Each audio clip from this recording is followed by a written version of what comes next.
a virtuous circle where economic growth through sustained investments generates wealth that strengthens social well-being and social empowerment fuels sustained progress.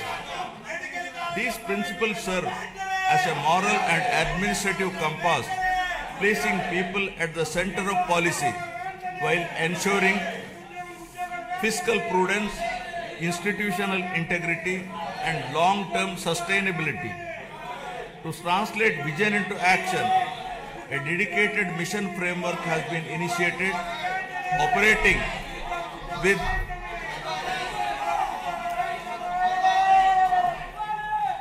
To translate this vision into action, a dedicated mission framework has been initiated, operating with clearly defined objectives, milestones, and accountability mechanisms.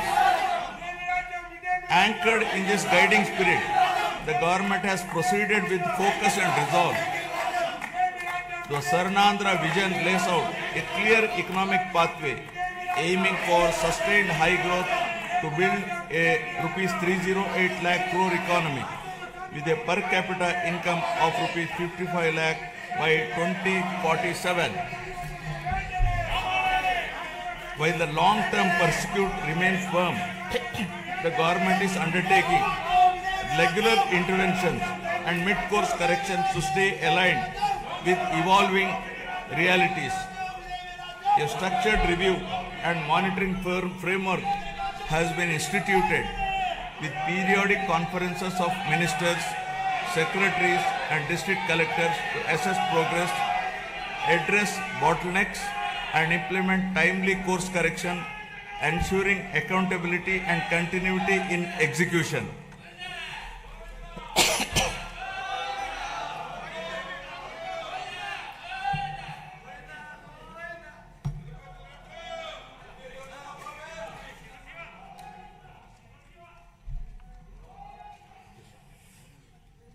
Resurgence to ascendance.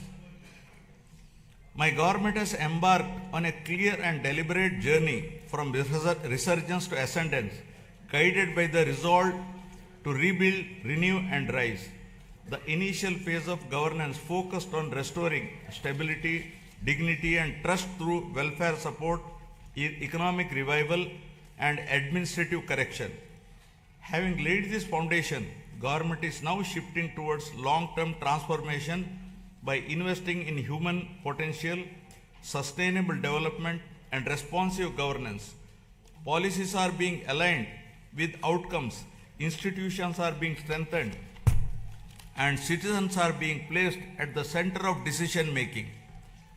This transition reflects a movement from recovery to confidence and from intent to enduring progress. From the very first year of governance in 2024, my government has moved swiftly to implement its commitments, beginning by making the Super 6 guarantees a super hit, emerging as one of the largest DBT initiatives globally, with spending of nearly 33,000 crores per year and extending well beyond them. Under NTR Bharosa, my government stands firmly with the most vulnerable, benefiting 63.12 lakh pensioners and restoring dignity to daily life. Through Talliki Mandanam, financial assistance of rupees 15,000 per month is transferred directly to over 66 lakh students' bank accounts of mothers, irrespective of number of children, enabling them to pursue education from class 1 to intermediate without financial stress. Women's empowerment has received decisive momentum. The Stree Shakti free bus travel scheme, launched on last Independence Day, has enabled 37.8 crore free journeys by our mothers, sisters, daughters, women, girls, and transgender persons to travel free across the state. Under Annadata Sukhi Bhava, rupees 20,000 per farmer per year is being provided to 46.86 lakh farmers. Alongside this, Deepam 2.0 is easing household burdens by providing free LPG cylinders per year to 1.08 crore poor households. 15,941 teacher posts through Mega DSE 2025 and 5,757 constable posts have been filled. Rupees 15,000 annual support to 2.90 lakh auto, taxi and maxi cab drivers under Auto Driver Sevalo. Over 1.2 lakh fishermen families supported with rupees 10,000 to rupees 20,000 through Matsyakara Sevalo. Over 1 lakh handloom and powerloom weaver families will receive free electricity up to rupees 200 to and 500 units per month respectively from April 1. Now about resurgence of dignity to ascendance of human potential. My government has placed people at the center of governance, recognizing that true resurgence begins with social security and empowerment. From education and health to livelihoods and social justice, welfare initiatives have been redesigned to be inclusive, targeted, and outcome-oriented. Special focus has been placed on weaker sections, women, farmers, and youth to restore confidence and dignity. By strengthening safety nets while enabling self-reliance, government is ensuring that welfare is not merely support for survival, but a foundation for bridging the gap between haves and have-nots. This approach marks the transition from welfare-led resurgence to people-driven ascendance. Now about strengthening social security and restoring dignity. My government has adopted a zero-poverty approach by converging welfare, livelihoods, and institutional support. Instead of fragmented schemes, benefits are being aligned to every household to address deprivation in a comprehensive manner through family benefit management system. Welfare support is linked with skilling, credit, market access, and social security so that families move steadily from dependence to self-reliance. To enhance transparency, a family card will be introduced, enabling households to view benefits received and those available, making governance truly digital, responsive, and family-centric. The P4 Public-Private People Partnership, launched on Ugadi 2025, has strengthened this convergence by connecting public systems with community participation. This integrated framework ensures that poverty reduction is not temporary relief but a permanent exit, transforming welfare into a ladder for economic and social mobility.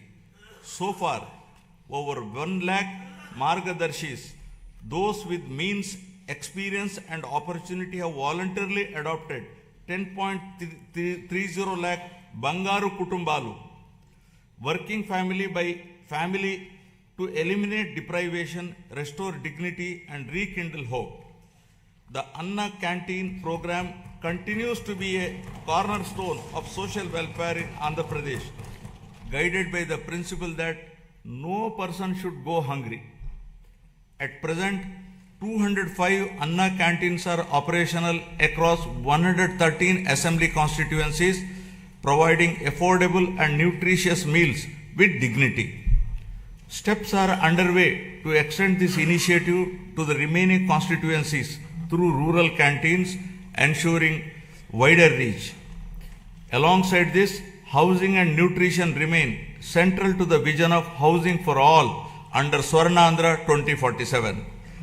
The provision of Pakka houses to all eligible families reinforces social security, dignity, and inclusive growth. Socio-economic political equity in all aspects continues to guide governance. Our approach to scheduled caste welfare is guided by the fairness and inclusion.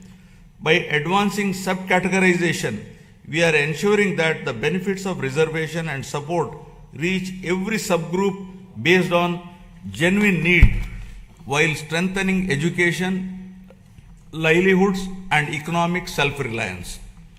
The socio-economic development of our tribal communities remains a core priority.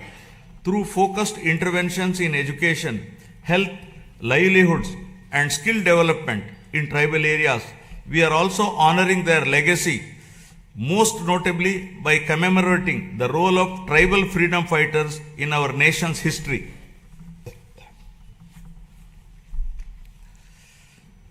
Backward classes are central to our vision of strong and inclusive Andhra Pradesh.